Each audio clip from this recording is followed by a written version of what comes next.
वीर निम्मी हाँ आज काय खाणार? Oats cake. ओके. तर मी इथे डेट्स घेतले आहे, त्यामधले आपल्याला सीड्स रिमूव्ह करून घ्यायचे. तर मी 15 ते 20 इथे डेट्स घेतले आहे. त्यामध्ये घेतलेले 1 कप ओट्स आपल्याला बारीक ग्राइंड करून घ्यायचं आहे. याला भाजायची वगैरे काही गरज नाही, डायरेक्ट ग्राइंड करून घ्यायचं आहे.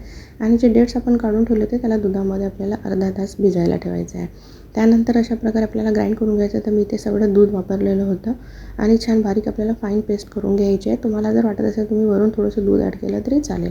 त्यानंतर आपल्याला इथे घ्यायचं आहे 1/3 कप दही घ्यायचं आहे आणि 1/4 कप आपल्याला बटर किंवा घी घ्यायचं आहे. तर मी इथे बटर घेतलेलं आहे. आपल्याला छान याला मिक्स करून घ्यायचं आहे. तुमच्याकडे हँड विस्कर असेल त्याने केलं तरी चालेल. माझ्याकडे नव्हतं त्यामुळे मी ब्लेंडरने करून घेतलेलं आहे. तर यानंतर आपण जे ओट्सचं पावडर बनवून ठेवलं त्याला आपल्याला गाळून घ्यायचं आहे छान, म्हणजे त्यामधले काही दरदरे कण असतील ते निघून जातील.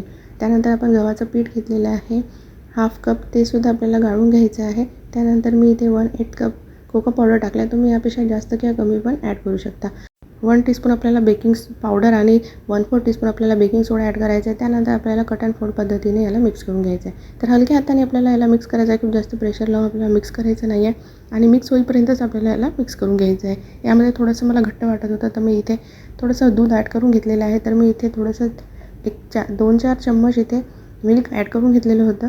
तुम्ही पाहिजे त्या कन्सिस्टन्सीनुसार ॲड करू शकता. त्यानंतर आपल्याला हे बॅटर थोडं घट्टच ठेवायचं आहे रेग्युलर बाकीच्या केकपेक्षा. तुम्ही बघू शकता याची कन्सिस्टन्सी. तर आपल्याला ज्यामध्ये आपल्याला केक बनवायचा आहे त्याला आपल्याला ऑइलने ग्रीस करून घ्यायचं आहे आणि अशा प्रकारे बटर पेपर लावून बटर पेपरवर पण ऑइल आपल्याला लावून घ्यायचं. तर आज मी 2 पद्धतीने बनवून बघणार आहे. तर फर्स्ट टाईम मी एअर फ्रायमध्ये केक बनवून बघणार आहे.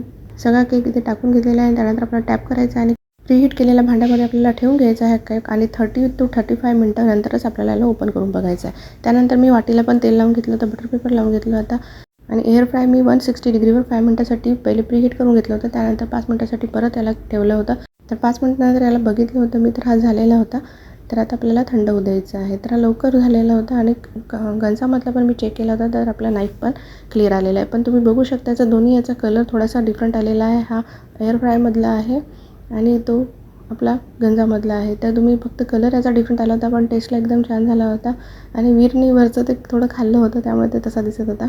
त्यानंतर तुम्हाला कट करून दाखवते मी. हा एकदम सुपर सॉफ्ट आणि स्पॉन्जी झालेला होता केक. तुम्ही पण एकदा नक्की ट्राय करून बघा अशा पद्धतीने. तर यावर तुम्ही चॉकलेट गनाश पण लावू शकता आणि याला अजून छान थोडा डेकोरेट करू शकता, पण मी याला सिम्पलच ठेवला होता. तर हा एकदम हेल्दी आहे, मुलांना खाण्यासाठी चांगला आहे. ओट्स आणि व्हीटचा केक आहे, एकदम छान होतो. तुम्ही यामध्ये ड्रायफ्रूट्स पण ॲड करू शकता किंवा वरून ड्रायफ्रूट्स पण गार्निश करू शकता. तर भेटूया नेक्स्ट व्लॉगमध्ये. Bye bye.